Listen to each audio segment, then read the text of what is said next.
দাউদ ইব্রাহিম কাসকার, যিনি দাউদ ইব্রাহিম নামেই বেশি পরিচিত, যিনি ভারতের মুম্বাইয়ে মুসলমানদের দ্বারা সংগঠিত অপরাধ চক্রের প্রধান।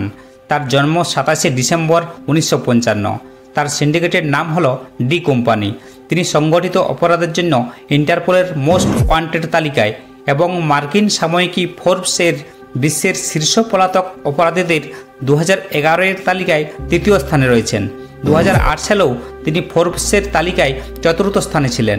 এছাড়াও ভারতীয় পুলিশের পলাতক মুসলিম অপরাধীদের তালিকায়ও তার নাম শীর্ষে। দাউদ ইব্রাহিমের দলে প্রায় 5000 সদস্য রয়েছে, যারা মাদক চোরাচালান থেকে শুরু করে খুন, অপহরণের মতো কাজ করে থাকে। ছোট শাকিলকে দাউদ ইব্রাহিমের ডান হাত হিসেবে ধরা হয়। তাদের কর্মক্ষেত্র ভারত, পাকিস্তান ও সংযুক্ত আরব আমিরাত।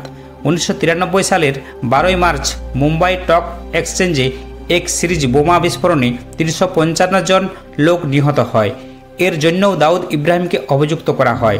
21শে মার্চ 2013 সালে ইন্ডিয়ান সুপ্রিম কোর্ট এক নিরীক্ষার মাধ্যমে জানতে পারে এই বোমা হামলায় দাউদ ইব্রাহিম সরাসরি জড়িত ও তিনি পাকিস্তানে আত্মগোপন করে আছেন, যদিও পাকিস্তান সরকার ভারতের এই দাবি বারবার অস্বীকার করে আসছে।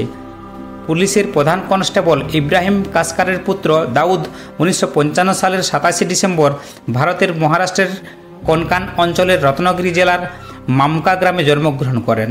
তিনি মূলত কোনকানি মুসলমান সম্প্রদায় থেকে এসেছেন। তিনি প্রথমে মুম্বাইয়ের করিম লালা গ্যাংয়ে কাজ করতেন এবং পরে আরব আমিরাতের দুবাই চলে যান এবং সেখান থেকেই তার অপরাধের সাম্রাজ্য বিস্তৃত করতে থাকেন। তার সম্পদের পরিমাণ 7.5 কোটি রুপি।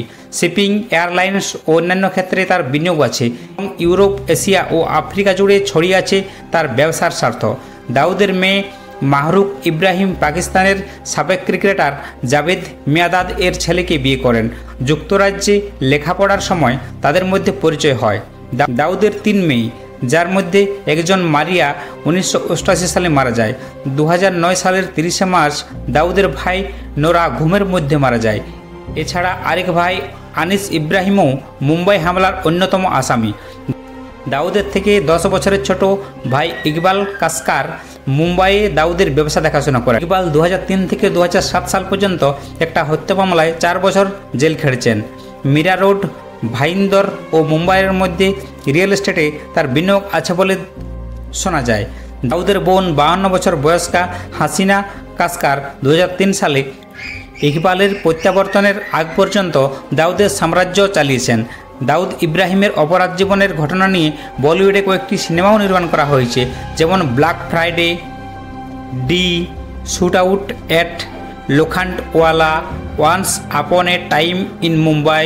তো বন্ধুরা, ভিডিওটি যদি ভালো লেগে থাকে তাহলে চ্যানেলটি অবশ্যই